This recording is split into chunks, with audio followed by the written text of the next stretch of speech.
Galatians Chapter 2. Then after 14 years I went up again to Jerusalem with Barnabas, and also took Titus with me. And I went up by revelation and communicated to them that the gospel which I preach among the Gentiles, but privately to those who were of reputation, lest by any means I might run or had run in vain.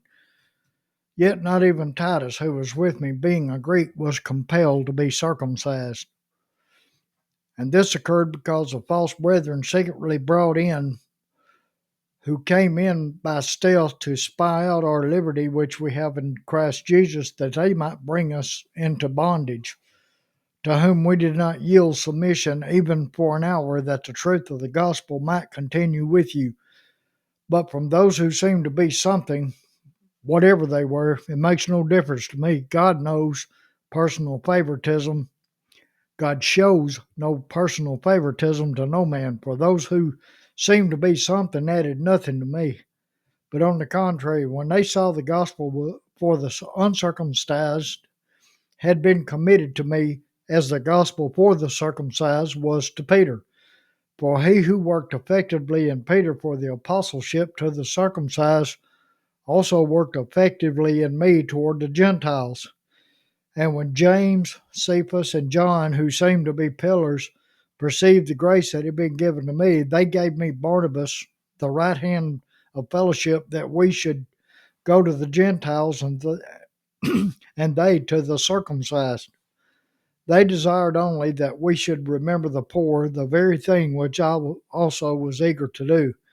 Now when Peter had come to Antioch, I withstood him face to face, because he was to be blamed.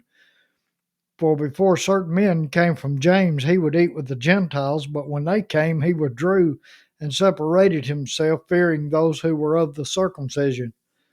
And the rest of the Jews who played the hypocrite with him, so that even Barnabas was carried away with their hypocrisy.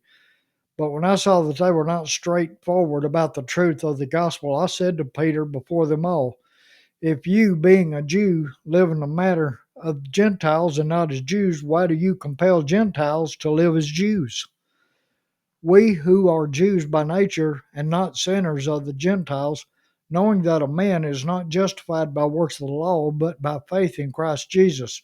Even we have believed in Christ Jesus, that we might be justified by faith in Christ and not by works of the law.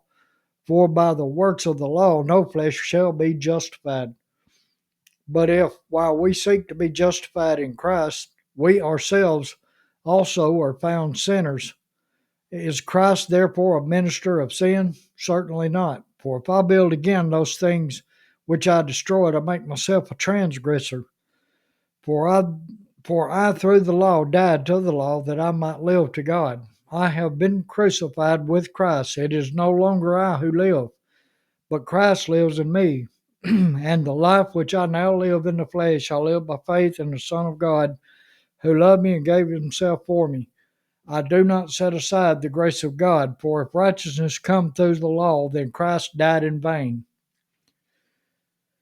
Well, okay, that's chapter 2, and we will continue on. Thank you for listening.